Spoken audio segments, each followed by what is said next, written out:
The word witch carried fear in the Middle Ages. To be named one was to be separated from neighbors, to be watched with suspicion, and to walk each day beneath the weight of accusation. Women who lived alone, who gathered herbs, who spoke too boldly, or who simply fell outside the expectations of their community, could find themselves marked. Misfortunes: a sick cow, a failed crop, a child's sudden fever were traced not to chance, but to their presence. The church declared witches to be allies of the devil, and courts treated their silence as confession. Interrogations, tortures, and punishments followed. But long before trials, life for the accused was already stripped of safety. Tonight, we move slowly into that world of whispers, suspicion, and dread. Settle into quiet as the bells of history sound faintly through the dark, and join us in the cloisters of accusation and fear. The whisper of suspicion, accusations of witchcraft in the Middle Ages, did not begin with trials or punishments. They began with whispers, a neighbor's glance, a cow that failed to give milk, a child who fell sick without reason. Such events stirred suspicion. In villages where life was fragile and survival uncertain, every misfortune demanded explanation. Often, the explanation became a person. The accused were usually women. Widows, midwives, or healers were most vulnerable. Those without husbands or families to defend them. Those who lived at the edge of villages. Those who practiced simple remedies with herbs, all stood exposed. Their independence, however slight, marked them as different, and difference invited fear. A woman who gathered herbs at night, who spoke sharply to neighbors, or who owned a black cat, might be remembered when misfortune struck. If bread failed to rise, if storms ruined crops, if illness spread through a household, her name might be spoken in hushed tones. Rumor grew slowly, moving from home to home, until silence no longer covered it. Suspicion was not proof, yet proof was rarely required.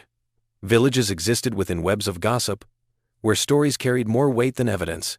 A woman accused once might never be free again. Her reputation lingered, her every action reinterpreted as omen. If she smiled at a child who later fell ill, her smile became curse. If she muttered to herself, her words became spell. Accusations were shaped by envy as well. A woman with more chickens, a better garden, or a sudden improvement in fortune might be targeted. Neighbors explained her success through sorcery, not labor. Conversely, women who were poor and begged for food were vulnerable too. If they asked for bread and were refused, and misfortune followed, their request seemed transformed into threat. The church preached against witchcraft, declaring it heresy. Priests warned that the devil sought allies among the weak, that women were especially vulnerable to his temptations.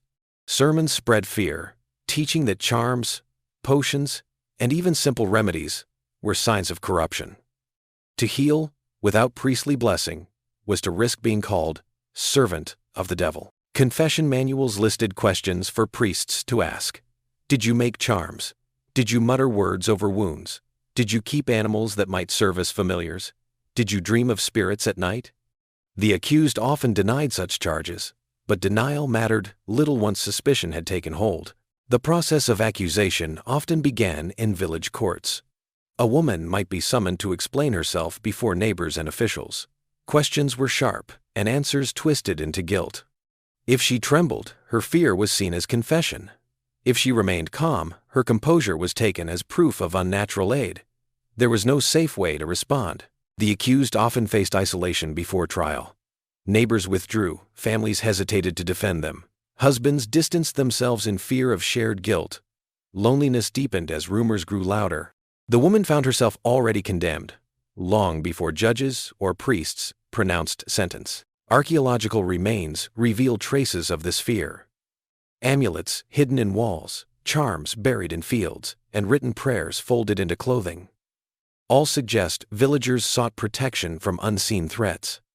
These objects speak of a culture where witchcraft was believed possible, and where accusations emerged naturally from fear of the unknown. Chronicles describe these suspicions in detail. In some towns, women were accused of causing storms that sank ships. In others, they were blamed for the death of livestock or outbreaks of plague. Often, one misfortune led to another, and suspicion spread from one woman to many, creating clusters of accusations that consumed entire communities. For the accused, The whisper of suspicion was the beginning of terror. Daily life changed. A trip to the market carried hostile glances. Children threw stones or insults. Women turned away. Men muttered threats.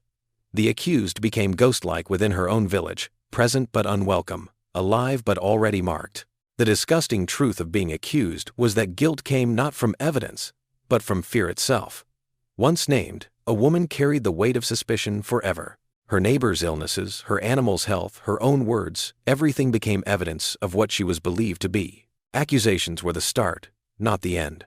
Behind them lay trials, tortures, and sentences that would come later. But for many women, the punishment began earlier, in the silence of neighbors, in the muttered words of priests, in the loneliness of being marked as witch, the weight of interrogation. Once suspicion hardened into accusation, the accused was brought before officials. These were not moments of fairness, but of control, where answers were expected to confirm what neighbors already believed. Interrogation was slow, repetitive, and relentless. Fear filled every question, and silence itself was counted as guilt. The accused sat before priests, magistrates, or village elders. The room was plain, lit by torches, walls damp with smoke and soot. Questions began with small details. Did you use herbs without prayer? Did you speak charms over milk? Did you keep animals that obeyed too closely? Each answer, whether yes or no, was twisted to fit suspicion. If she denied, it was said the devil gave her strength to lie. If she admitted, the confession was proof. Confession was the goal. Courts believed witches could not be condemned without their own words. But confessions were rarely given freely. Pressure increased as questions repeated. Hours passed, days stretched, food withheld, sleep interrupted. Fatigue wore down resistance. Many confessed simply to end the silence. When words alone failed, harsher measures began.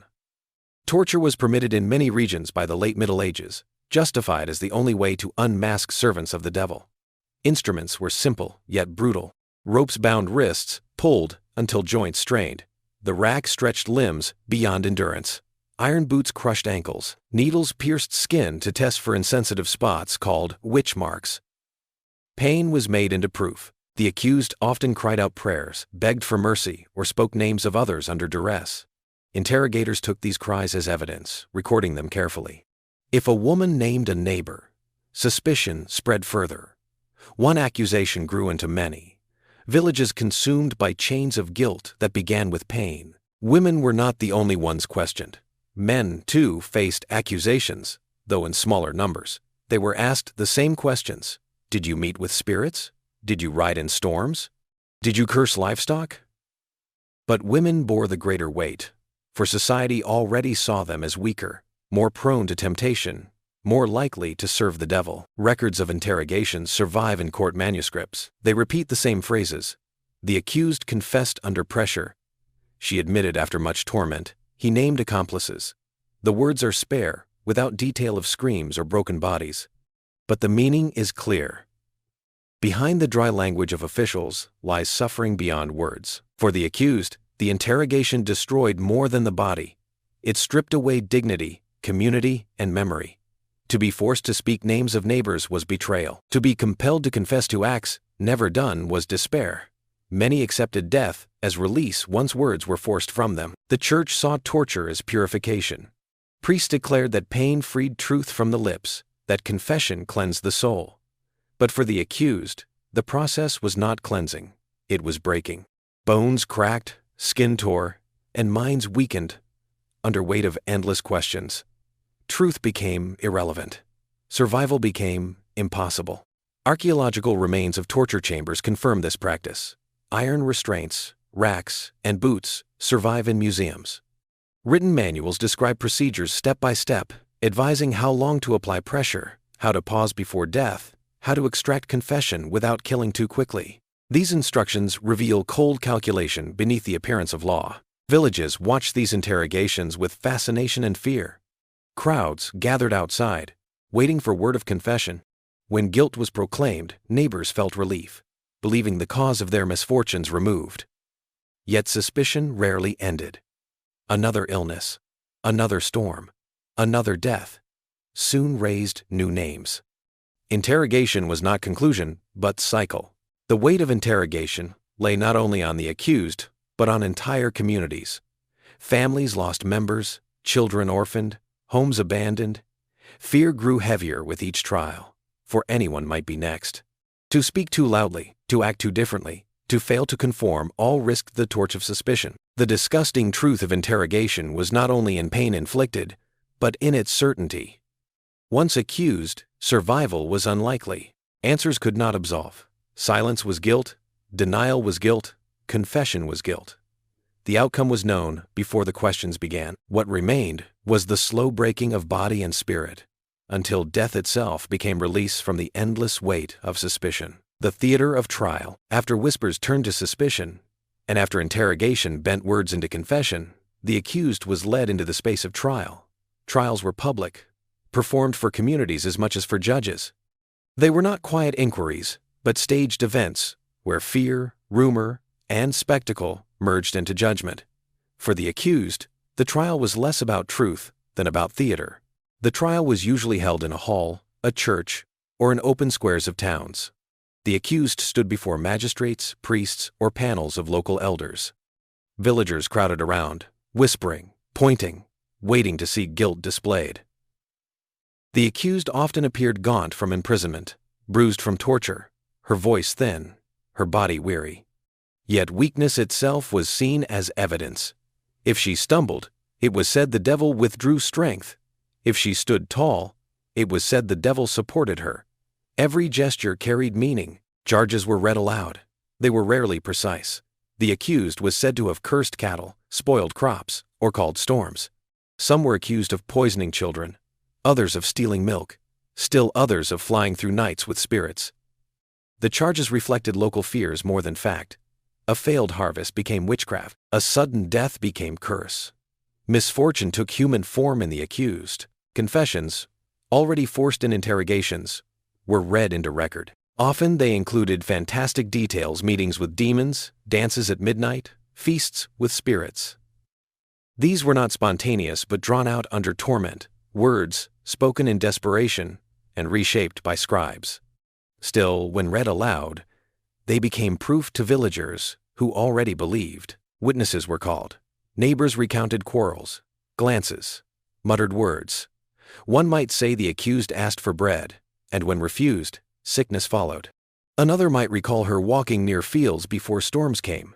Children sometimes testified, repeating what parents suggested. Memories became sharpened into accusation. None of it could be disproven. Tests were sometimes added. The accused might be stripped and searched for marks, blemishes believed to be signs of the devil. Midwives or matrons inspected the skin, finding moles, scars, or birthmarks. Each was declared unnatural, a place where demons fed. Pain was inflicted with needles, and if the spot did not bleed, guilt was declared. The accused could not control how her body responded, yet her body became her condemnation. In some places, ordeals were practiced. Water tests placed the accused into rivers or ponds. If she floated, she was guilty, buoyed by the devil. If she sank, she was innocent, though often drowned in the process. Iron tests placed heated rods in hands, demanding she walk without burns as proof of purity. These trials were justified as divine judgment, yet they offered no escape. Survival meant guilt, death meant innocence too late. The trial unfolded slowly, often over days. The accused stood with little rest, listening as charges multiplied. Priests preached during sessions, declaring witches as servants of the devil, urging repentance. To confess was encouraged. To deny was condemned. The accused faced a choice between false confession that ensured death, or silence that ensured the same. The community treated trials as spectacle.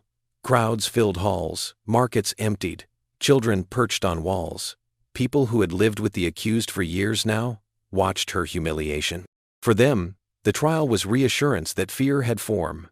For her, it was isolation complete, the final stripping away of humanity. Records from medieval Europe preserve these events in chilling detail. Court registers list names, charges, and sentences. The language is formal, but behind it lies terror. Phrases such as, "the accused freely confessed," or "the woman admitted her guilt," hide the pain that forced those words. Lines such as, "the community satisfied," reveal how these trials were not only about justice, but about calming fear through spectacle. Archaeological traces align with these records. Execution sites near towns, gallows erected in fields, pits filled with ashes show how trials ended. Remains of ropes, chains, and charred wood bear silent witness to verdicts already known before words were spoken. For the accused, trial was not defense, but display. She was expected to stand as symbol of sin, her body evidence, her words twisted into confession, her silence proof of guilt. The trial was theater, the outcome rehearsed long before her appearance. Even acquittal, rare as it was, brought no freedom. Villages remembered, neighbors whispered still, families distanced themselves. The accused lived marked, her name forever tied to suspicion. In many cases, acquittal was only pause before new accusations rose again. The disgusting truth of trial was not only in its judgments, but in its performance. Trials were rituals of fear, staged to transform rumor into sentence, and community unease into public relief.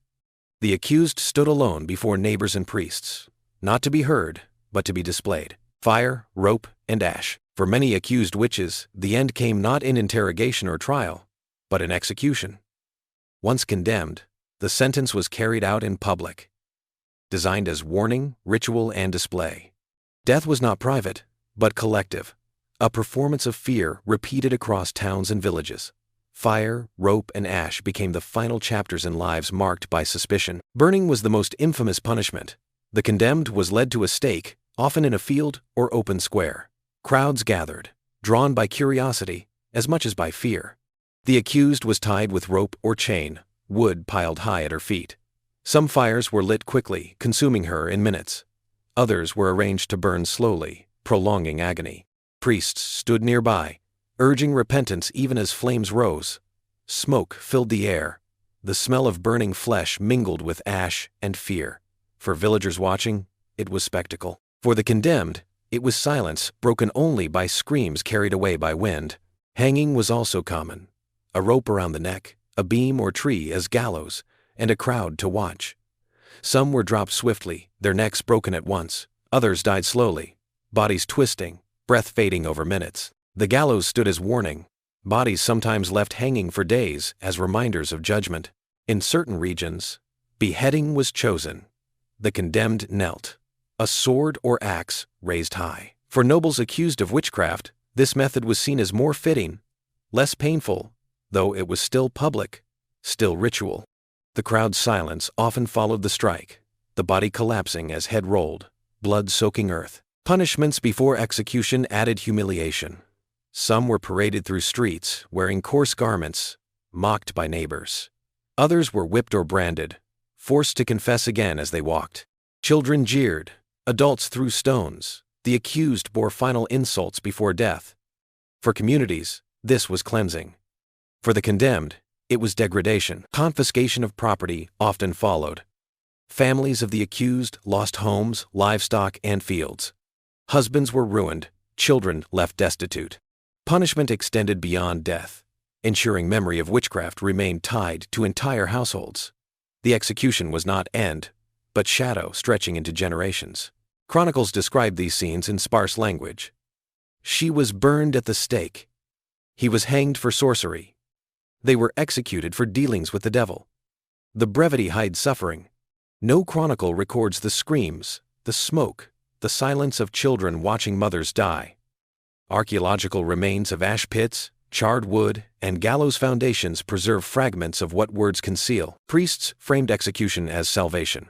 They declared that burning cleansed souls, that rope delivered justice, that blood erased sin. Yet the truth was simpler.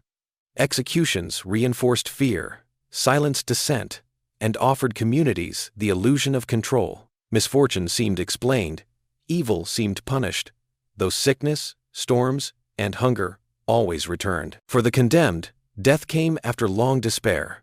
Weeks of interrogation, months of imprisonment, days of humiliation prepared the end. Some went quietly, whispering prayers. Others cried out curses, denying guilt to the last. A few were reported to remain silent, their calm, unsettling witnesses who feared the devil held them until the flames rose. Children of the accused bore the greatest scars. They watched mothers or fathers dragged to death, learned early that suspicion destroyed families, carried the weight of shame long after. Many left villages, wandering without land or kin.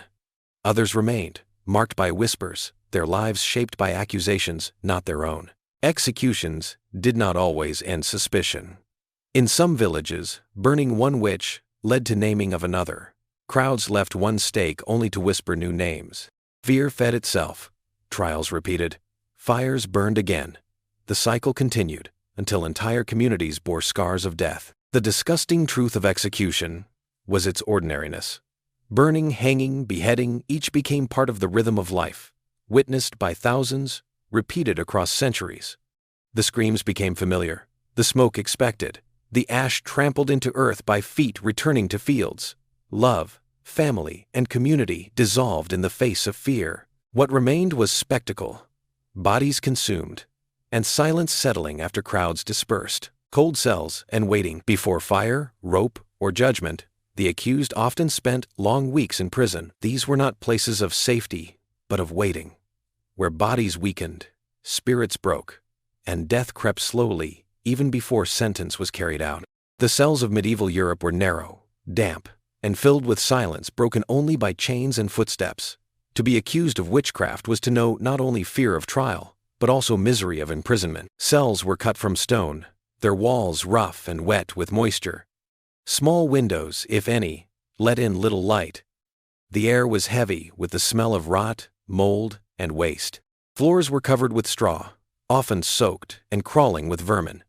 Some prisoners lay directly on the ground, others chained to walls, their movement restricted to steps measured in inches. The cold of winter seeped into bone. The heat of summer suffocated without relief. Food was meager.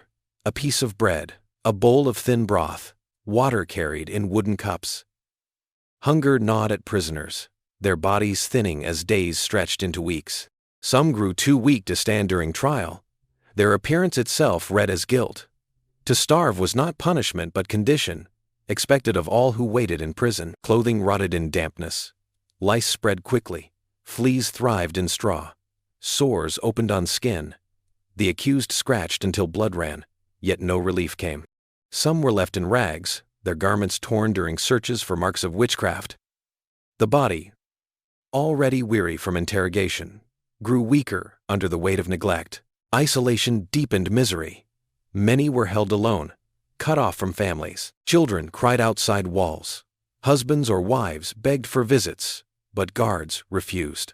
Silence pressed heavily, broken only by cries of other prisoners in distant cells. Some whispered prayers, others muttered to themselves, their words carried by echo through corridors. Madness was not rare. Chains marked wrists and ankles. Some prisoners were bound constantly, iron rings eating into flesh, sores forming where metal met skin. Movement was pain, sleep uncomfortable, every gesture a reminder of captivity. To remove chains was rare, permitted only when bodies were carried to trial or to death. Records describe these prisons without flourish. Court documents note expenses for bread, straw, and guards' wages. Margins mention deaths before trial, bodies carried out quietly, buried without ceremony. Words are sparse, yet behind them lies the reality of slow suffering, endured out of sight, but not out of mind. Communities knew of these prisons. Children heard cries through walls. Villagers saw guards carry food or corpses. Fear spread from prisons into villages. To be accused was to be lost to these places, consumed by stone and silence, whether or not execution followed. Archaeological remains of prisons confirm these conditions. Narrow cells, stone rings for chains, grooves worn into walls where ropes rubbed for years. Traces of fires lit in corners for warmth, bones of rats scattered in straw layers. The material remains aligned with chronicles. Imprisonment was misery, endured before death. The Church declared prisons to be spaces of reflection where the accused could repent. Priests visited cells, urging confession, offering absolution in exchange for guilt admitted. But repentance under hunger, cold, and chains was less faith than surrender. Words spoken in these conditions were not truth, but survival, offered in hope of mercy, rarely given. Families bore the cost as well. Guards demanded fees for food or visits. Court seized property to fund imprisonment. Husbands sold land to pay, children begged in markets, wives pawned goods to feed accused kin. Even before sentence, punishment extended beyond walls, spreading poverty and shame. Women bore the heaviest weight. Accused most often, they were left in cells while children starved outside. Mothers heard nothing of infants, wives heard nothing of husbands. Some gave birth in chains, infants dying in straw before trials ended. Records mention such cases briefly. The woman delivered while imprisoned, yet offer no detail of suffering. For men, imprisonment carried humiliation. To be chained, starved, and mocked was destruction of honor. Neighbors remembered not only accusations, but weakness displayed in prison, reputation dissolved, leaving only shame that lingered even after death. The disgusting truth of imprisonment was that it served little purpose but waiting. Few were acquitted, few were freed. Most walked from cells only to gallows or stake. Prisons drained bodies, broke minds, and silenced families. They were not preparation for justice, but slow punishment, layered before swift execution. To be accused of witchcraft was to lose freedom at once.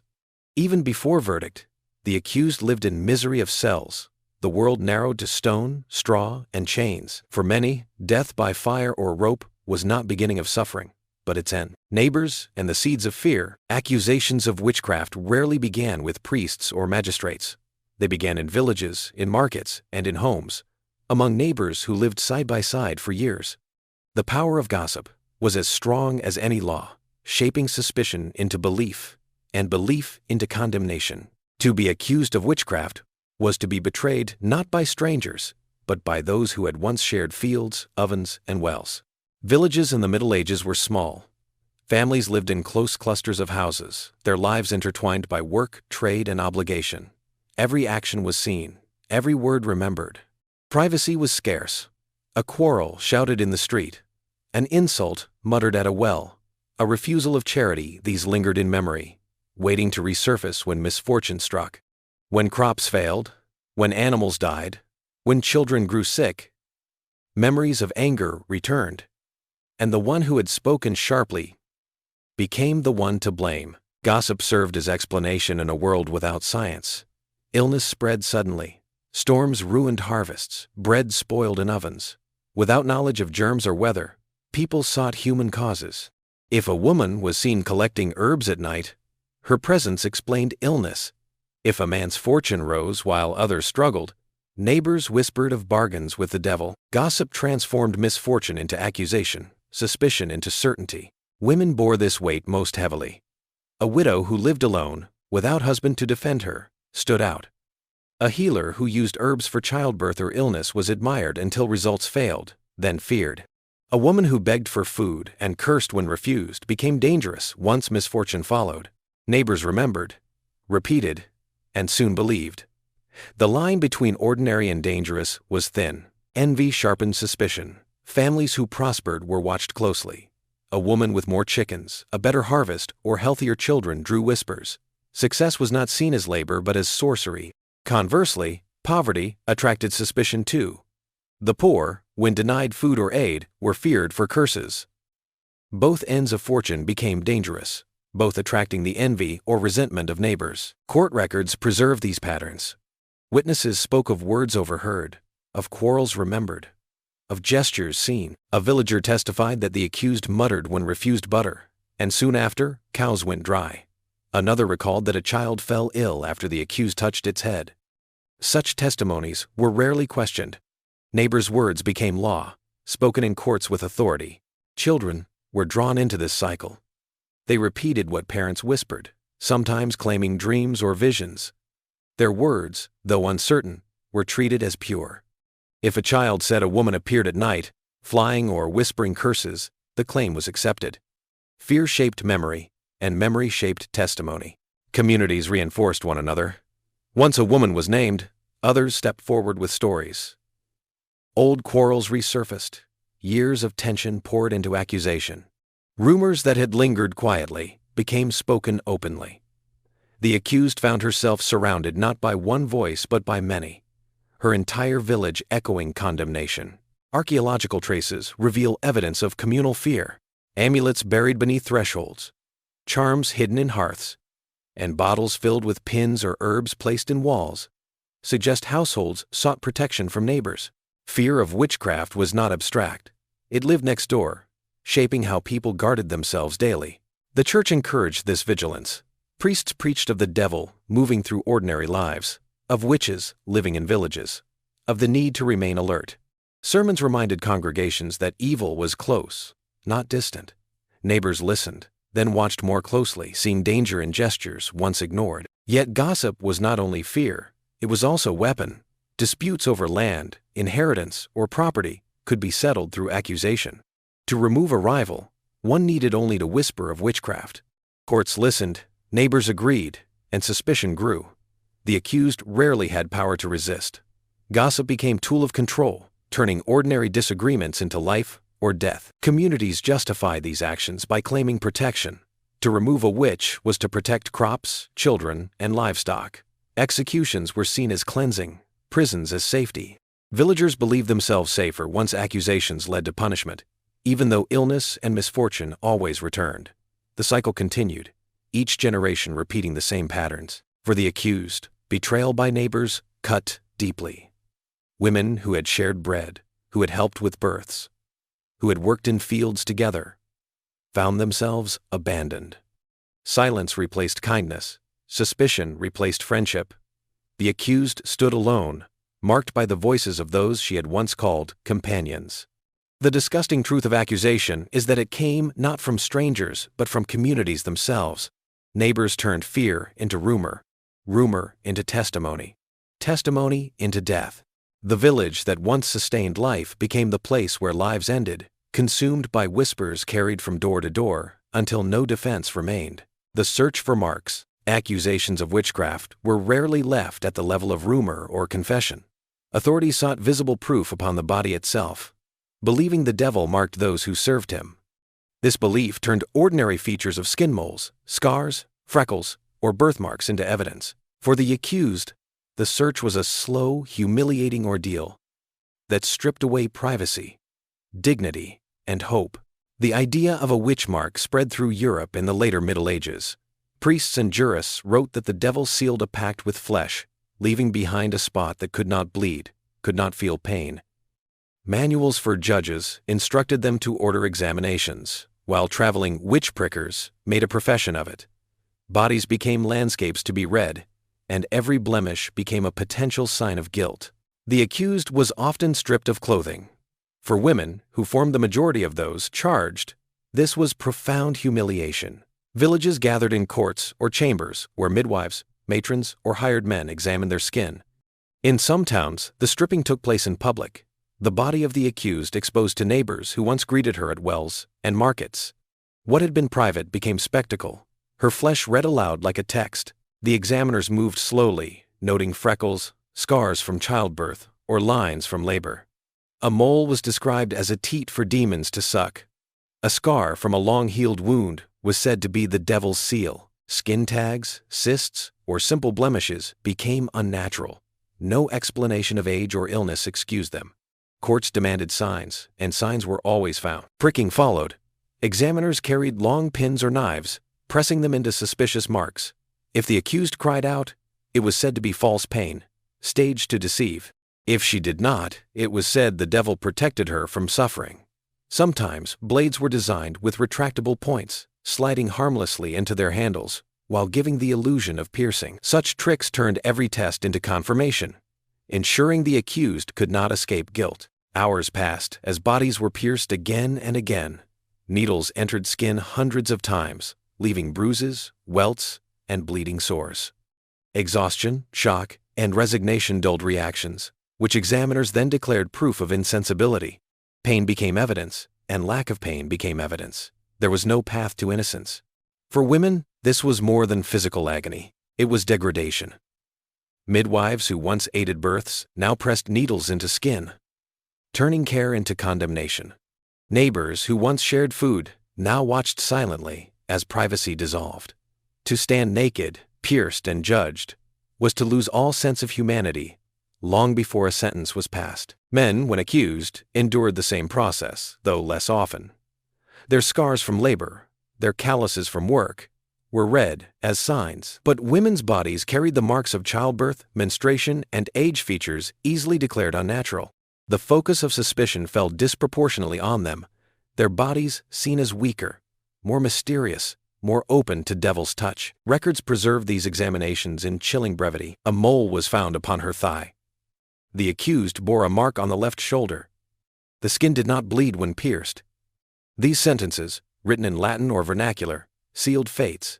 Behind them lay hours of exposure and pain, reduced to lines that ended lives. Communities believed these searches necessary. To them, visible proof justified fear. To burn or hang a neighbor required evidence beyond rumor, and blemishes provided it. The search transformed suspicion into certainty, offering villagers the illusion of justice. Yet in truth, the process was theater, staged to confirm what was already decided. Archaeological traces hint at this ritual. Pins believed to be witch prickers survive in collections, some with retractable blades. Manuscripts show sketches of women stripped before panels of men, their bodies inspected like livestock. These remnants confirm humiliation was not rare but ordinary, part of procedure repeated across Europe. Families bore scars as well.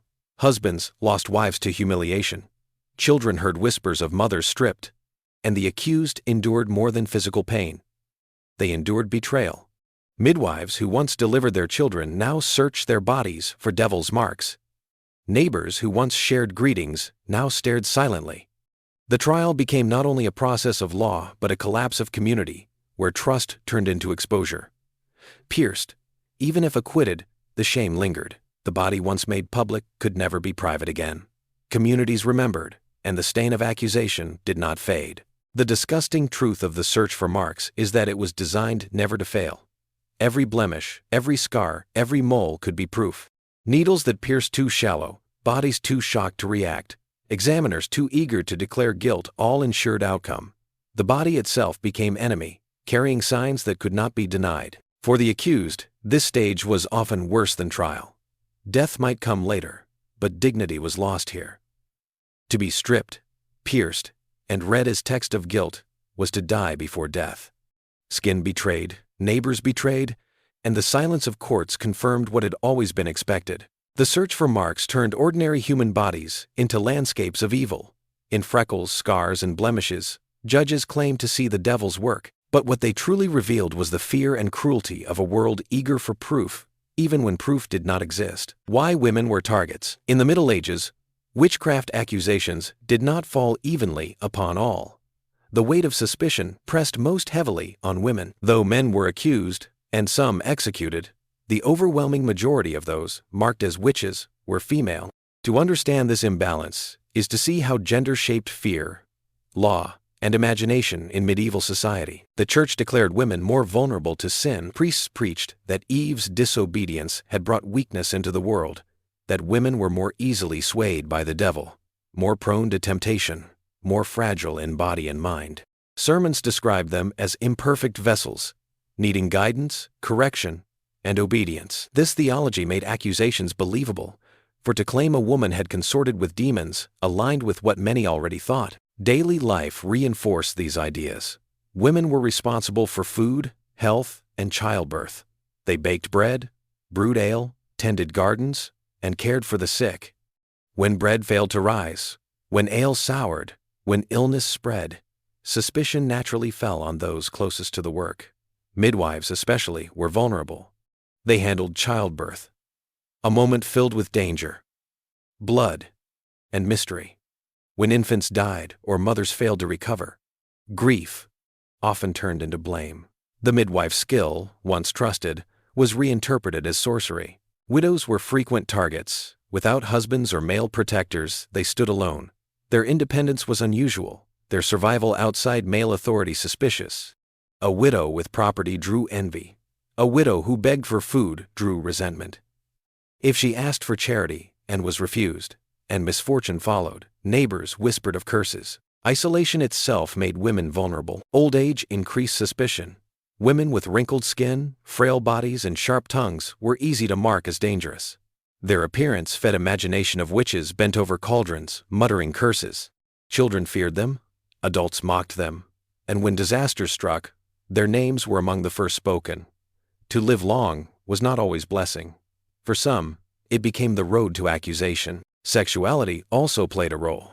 Women seen as too free, too bold, or too attractive were called dangerous. Jealous wives accused rivals. Angry husbands denounced unfaithful partners. The church preached that witches used their bodies to tempt men, serving the devil through desire. A woman who defied expected modesty could quickly find herself branded as witch. Men, by contrast, were often spared. Farmers, craftsmen, or soldiers rarely faced suspicion for failed crops, broken tools, or illness. Their work was not tied to life and death in the same way.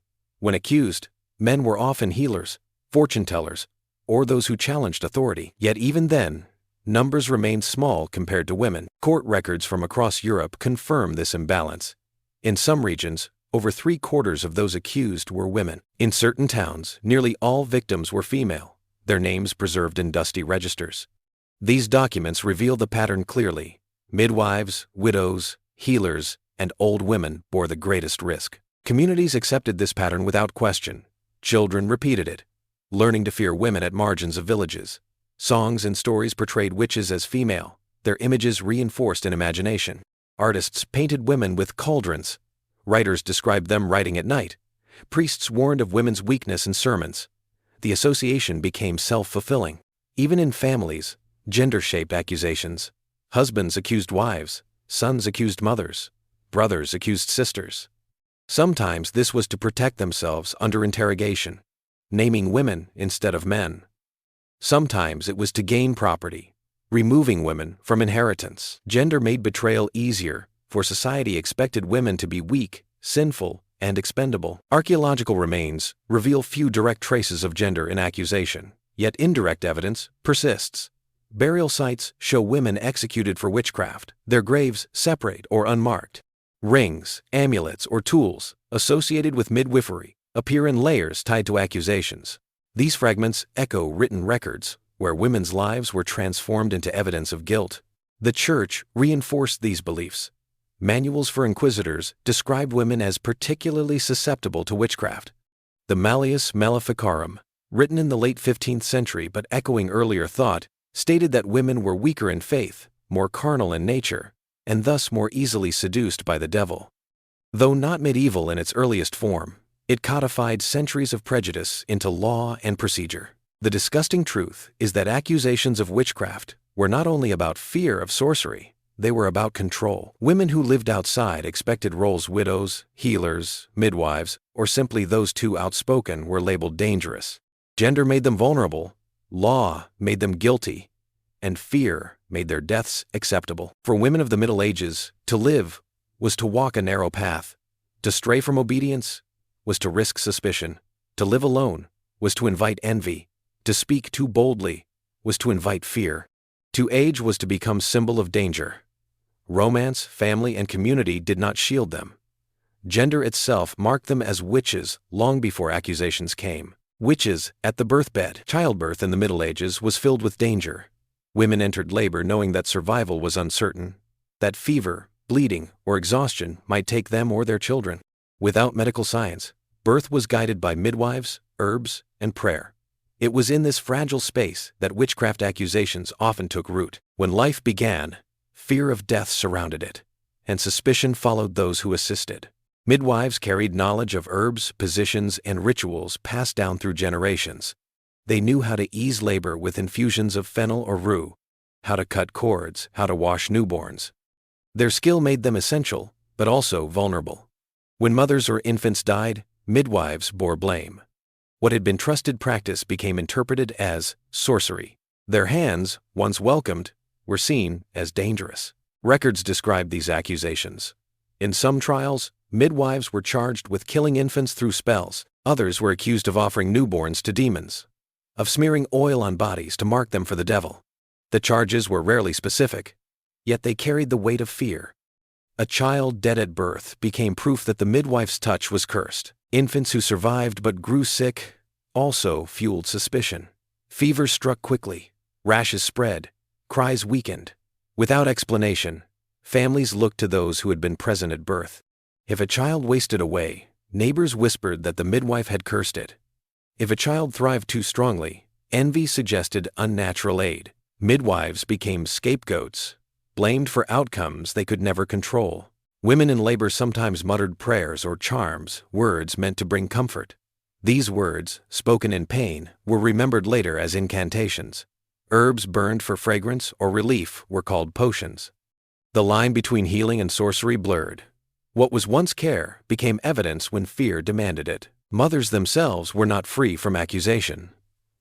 Women who lost multiple children, or who bore children marked by deformities, were whispered about as witches. Their wombs were described as cursed, their bodies allied with evil. Some were accused of eating infants, of drinking their blood, of causing miscarriages through spells. Though such claims were fantastical, they reflected the desperation of communities facing constant loss. The church reinforced these suspicions. Priests preached that women in childbirth were vulnerable to the devil, that pain of labor was punishment for Eve's sin, that demons sought newborns. Blessings and relics were placed at birthbeds to ward off evil. But if tragedy struck, suspicion shifted quickly from invisible demons to the visible women who had assisted. Archaeological traces echo this fear. Amulets placed in cradles, crosses scratched into doorways, and charms buried beneath thresholds all sought to protect infants. Bottles filled with pins or herbs were hidden in homes, intended to ward off witches. These remnants reveal that families lived in constant fear, that birth, the moment of new life, was also the moment of greatest danger. Communities told stories that reinforced suspicion. Folk tales described witches stealing infants, riding them through night air, or feeding them to spirits. Children learned to fear old women at doors, to suspect midwives who spoke sharply, to avoid neighbors who lingered near cradles. These stories shaped reality. When misfortune struck, tales provided explanation, turning suspicion into certainty. Trials mentioned infants repeatedly. A woman confessed under torture that she drowned newborns in rivers. Another admitted to burying stillborn children in secret, accused of offering them to demons. Some spoke of feasts where infants were roasted and eaten, stories born not of reality, but of imagination, twisted by fear. Such confessions, though forced, became part of communal memory, reinforcing the belief that witches targeted the youngest and most fragile. The disgusting truth is that these accusations reflected grief more than guilt. Infant mortality was staggering. Many children died before their first year, often from causes unseen and misunderstood. Families, unable to explain, sought human reason. Witches provided it. Mothers, midwives, and healers carried the burden of that grief, condemned for tragedies beyond control. For the accused, being tied to childbirth meant double vulnerability. Women were blamed for their own losses and for the losses of others. A mother who buried too many infants faced whispers. A midwife who presided over too many deaths faced charges. Both lived with shadows that never lifted. Yet childbirth continued, and women continued to serve as midwives, despite fear. Their knowledge remained necessary, their presence unavoidable. Communities both needed them and feared them, a contradiction that defined much of daily life. Trust and suspicion lived side by side, until disaster tipped the balance into accusation. Childbirth, a moment of new life, was also a moment of death, fear, and blame. In that fragile space, women carried the heaviest weight. Their hands, their words, their bodies became targets. What was natural became suspicious. What was ordinary became proof. And what was tragic became crime. The animals called familiars. In medieval witch trials, animals were often mentioned as companions of the accused. Cats, dogs, toads, or birds that lived in homes became transformed into proof of sorcery. What was ordinary in daily life, a pet, a working animal, or a creature drawn to scraps, was reinterpreted as demonic aid. These animals were called familiars, believed to be spirits in animal form, serving the accused in their supposed pact with the devil. Cats were most often named. In villages, cats hunted mice and rats, living close to families. Black cats, in particular, carried fear.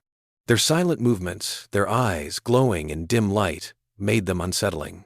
If a woman fed one, neighbors whispered it was her familiar. If a cat scratched a child, the wound was blamed on sorcery.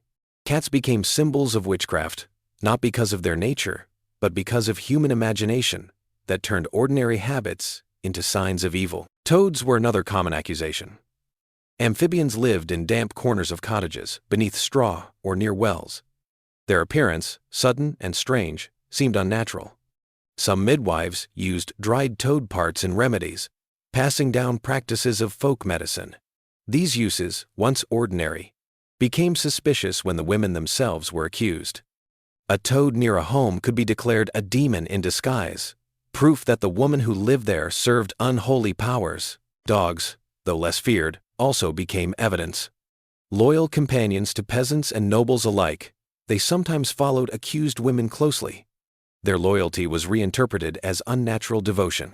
In trials, witnesses testified that dogs fetched objects, guarded doors, or barked at strangers. Actions once seen as protection became interpreted as service to witchcraft. Birds, especially crows and owls, were also tied to suspicion. Their calls in the night, their presence near cottages, their scavenging in fields all fed imagination.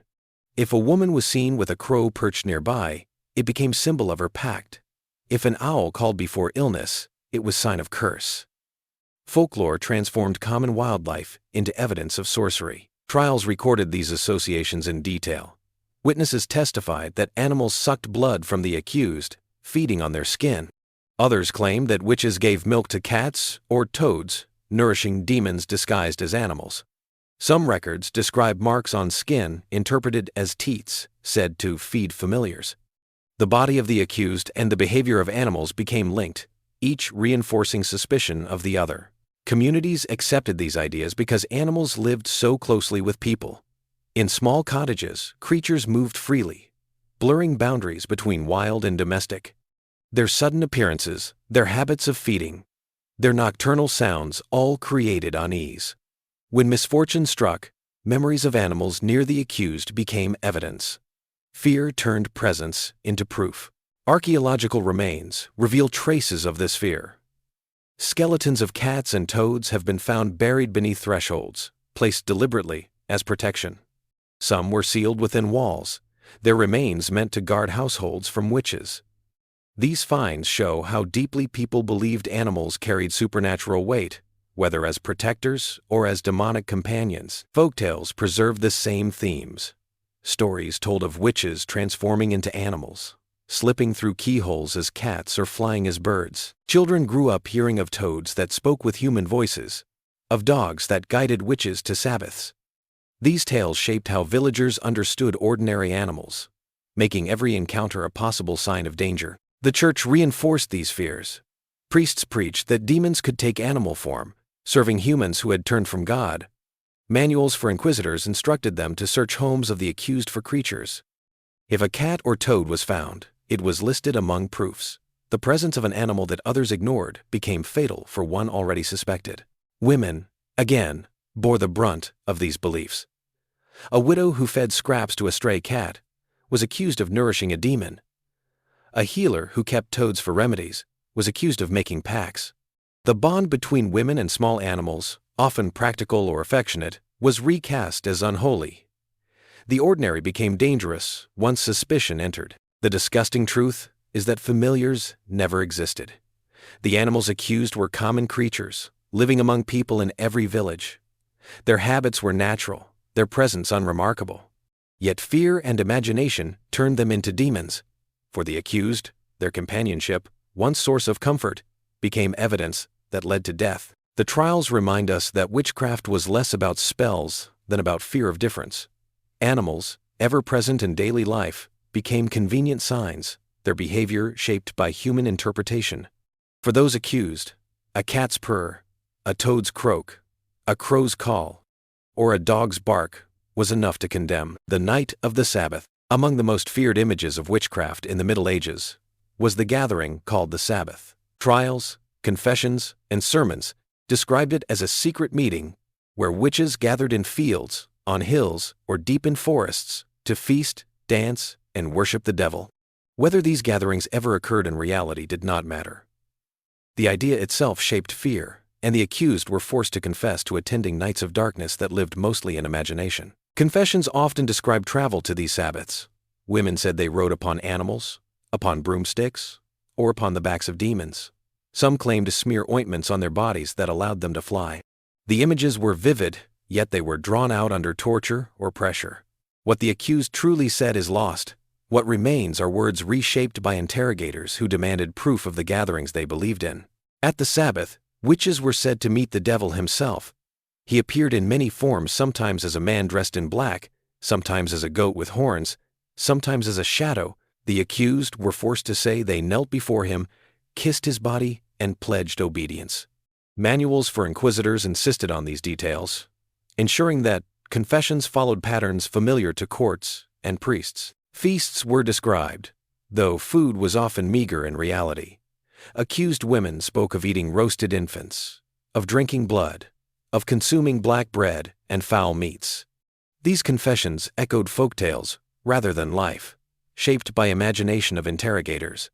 Yet once written in records, they became evidence. Communities read them and believed their neighbors had indeed taken part in such horrors. Dances were also part of the image. The accused were said to move in circles, singing or chanting, their motions guided by demons. Music was described as wild, produced by drums or pipes not of human making. These scenes reversed the dances of festivals, turning joy into corruption. What was common at May Day or harvest became reimagined as sin in the dark. The Sabbath was believed to invert Christian worship. Where churches offered prayers, Sabbaths offered curses. Where bread and wine became sacraments, feasts of blood and flesh were described. Where hymns were sung, chants were muttered. The devil replaced the priest, the field replaced the altar, and midnight replaced daylight. For priests and judges, these images explained why misfortune spread, because entire gatherings of witches served forces of darkness. Records show how consistent these stories became. In Germany, France, and England, trials describe nearly identical Sabbaths, though separated by distance. This suggests less reality than imagination, shaped by manuals, interrogations, and repetition. The accused, broken by torture, gave the words demanded. Each confession mirrored the last, creating uniform tales of nights that may never have been. Archaeological evidence offers nothing to confirm these gatherings. No remains of great feasts, no altars in fields, no relics of mass assemblies appear. Instead, the evidence lies only in parchment, in words written by scribes under orders. The Sabbath existed more in fear than in soil. Communities believed nonetheless. Villagers whispered that witches flew at night, that meetings took place on hills nearby, that storms were raised by groups chanting in darkness. Fear spread across regions. Every unexplained sound in forests or fields interpreted as proof of Sabbath. Children were warned not to wander after dusk, lest witches seize them on their way. The church used the image of Sabbath to strengthen authority. Priests preached that witches gathered because people strayed from faith. Only strong devotion, constant confession, and obedience to doctrine could protect communities. Fear of witches thus reinforced power of the church, ensuring that belief in Sabbath continued. For the accused, confessing attendance at such gatherings was despair. Women admitted to feasts they had never seen, to dances they had never joined, to worship they had never given.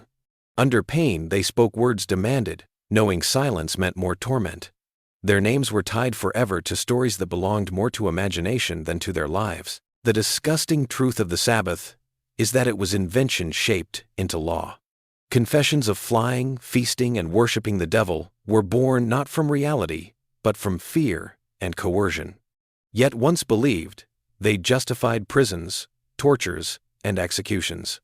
The image of witches gathered at night, circling fires in fields, lingered not because it was true, but because fear needed it to be. Torture and the shaping of confession. The confessions of witches, recorded in thick manuscripts across medieval Europe, rarely came freely. They were forced, shaped, and constructed under pain. Torture was not always immediate, but when denial persisted, when silence was taken as guilt, instruments of suffering were brought forward. The accused, already weakened by hunger and imprisonment, endured interrogations designed not to find truth, but to create it. Torture was justified by courts and priests as necessary. Witches, they said, were bound by the devil, protected from ordinary questioning. Only through pain could bonds be broken and tongues freed. Manuals for inquisitors explained that confession was vital and that torture, applied with care, was acceptable. The accused was thus trapped. If she denied, torture would begin. If she confessed, she was guilty. If she remained silent, her silence was proof. The instruments varied but carried the same purpose. Ropes bound wrists and ankles, pulled tight until joints strained and bones cracked. This was called the strappato. The accused hoisted by arms behind her back, then dropped suddenly, shoulders dislocating. The rack stretched bodies until ligaments tore. Iron boots crushed ankles, wedges driven deeper with every blow of mallet. Chairs studded with spikes forced bodies into agony, every shift pressing points into flesh. Pins and needles served subtler roles. Skin was pierced to test for insensitivity, searching for witch marks. Lips were punctured to force speech, fingernails torn back to break resistance. Water was poured down throats in what resembled drowning, lungs filling, while the accused gasped. The methods were many, but all were shaped to create the words interrogators wanted to hear. Under this pressure, confessions flowed. Women named spirits, described Sabbaths, admitted pacts with the devil. They spoke of flying at night, of feeding toads, of smearing ointments on broomsticks. Many later retracted, saying they confessed to end pain. But courts rarely listened. The words were written, and once written, they became truth. Some accused named others. In desperation, they gave neighbors' names, hoping to stop the torment. Judges encouraged this. For every name expanded suspicion. Every new accusation broadened trials. Villages were consumed by chains of confessions, each drawn out under agony, each linking one person to another, until communities collapsed in fear. Records describe these sessions with chilling brevity. The accused confessed after much torment. She named companions while upon the rack. He admitted service to the devil during examination. These lines reduce screams, tears, and shattered bodies into neat sentences of evidence. The suffering disappears behind formality, yet its presence is clear. For the accused, torture broke more than bones. It broke trust. To name friends and neighbors was betrayal, yet silence brought further torment. Families were destroyed, as mothers named daughters, husbands named wives, brothers named sisters. Pain made betrayal unavoidable. Even those who endured without speaking faced sentences regardless. Confession was demanded until it came, and when it came, it was believed. The church framed torture as holy duty. Priests prayed over prisoners, blessing instruments, declaring pain a path to truth. They said agony drove out lies, that the devil fled when bodies broke. But the truth was simpler. Torture created stories judges expected, shaping fantasy into confession. The accused did not speak truth, but what was demanded. Archaeological remains echo these practices. Iron boots, racks, and chains survive in museums, silent witnesses to centuries of torment. Prison walls show grooves where ropes rubbed stone, where shackles wore deep marks. These remnants confirm what records already describe. Torture was routine, systematic, and ordinary. Communities accepted these confessions, believing them genuine. Villagers read manuscripts or heard priests preach of witches who admitted to feasts, flights, and pacts. They saw confessions as proof that fear was justified. Few questioned the means by which words were obtained. For them, the existence of witches was no longer rumor but fact, spoken by those who had been tortured into saying it. The disgusting truth is that torture created witchcraft. It produced the images of Sabbaths, the details of pacts, the stories of demons and flights. Without pain, such tales might never have been told. With pain, they became common, repeated across Europe until belief was solid. The devil's kingdom was imagined into being through broken bodies and forced words. For the accused, torture was often worse than execution. Fire or rope ended life quickly. Torture dragged suffering across hours and days, reducing bodies to wreckage before death. It left scars on survivors, though few lived long after. It destroyed trust in communities, spreading suspicion through names spoken under agony. It created fear not only of witches, but of courts themselves, whose instruments could claim anyone once suspicion began. The public spectacle. The final stage of witch trials was not private judgment, but public performance. Executions were staged as communal rituals, designed to warn, to terrify, and to reassure. Villagers who had whispered accusations, priests who had preached against sorcery, and judges who had recorded confessions all gathered to watch the end. The death of the accused was transformed into a spectacle, repeated across Europe until it became ordinary. Crowds gathered early on the day of execution. Children perched on fences. Men and women filled fields or squares. Vendors sometimes sold food as though it were festival. The condemned was led through streets, often barefoot, sometimes in coarse garments meant to humiliate. Ropes bound wrists, chains clinked with every step. Guards surrounded her as neighbors stared. Silence was rare. Whispers followed. Jeers were shouted. Prayers were muttered. The community that had once shared bread now shared judgment. The journey itself was ritual. Some condemned were forced to carry crosses, others dragged carts of wood that would later burn them. Along the way, priests walked beside them, urging repentance, repeating sermons of sin and salvation. The accused was asked to confess once more, though denial was common even at the stake. For those who confessed under torture, silence often returned here, the final protest against injustice. At the site, preparations were visible. Stakes stood ready in fields. Gallows rose on hills. Blocks were placed for beheadings. Piles of wood waited. Ropes hung. Axes gleamed. Children stared. Elders nodded. Priests prayed. And officials prepared documents to record that justice had been served. The condemned stood at the center of this arrangement, body weakened, reputation destroyed, awaiting the end. Burnings were the most theatrical. The accused was tied to stakes, sometimes with iron chains, sometimes with ropes that snapped when flames rose. Bundles of wood, straw, and pitch surrounded her. Fire was lit from below, flames crackling upward. Smoke filled the air, covering screams, carrying the smell of burning flesh. Some fires consumed quickly, others smoldered, prolonging agony. Priests called for repentance as villagers watched silently or shouted approval. Ashes were sometimes scattered to prevent burial, ensuring no relics remained. Hangings were less fiery, but equally public. The accused stood on platforms, ropes tightened around necks. Some were dropped swiftly, necks broken in moments. Others died slowly, bodies twisting, legs kicking, breath fading. Gallows sometimes held several accused at once, a row of bodies swaying in wind, left hanging as warnings. Beheadings, though rare, were reserved for nobles or men of status. Axes fell upon necks, sometimes cleanly, sometimes requiring multiple blows. The head rolled into straw, blood-soaked ground, crowds gasped, and silence followed briefly before voices returned. Even in death, spectacle mattered. Every method was staged to remind villagers of danger and of the power of law. For communities, execution served more than justice. They released tension. Fear of storms, disease, or famine found outlet in watching a neighbor burn. People believed safety would return once the witch was gone. Executions offered closure, even though misfortune always came again.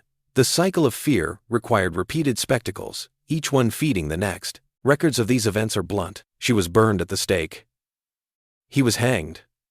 They were executed for sorcery. Yet between these short phrases lived hours of performance, hundreds of eyes watching, families weeping or jeering, communities reshaping themselves through death. What courts reduced to lines of text were lived as rituals that scarred memory. Archaeological evidence reflects these rituals.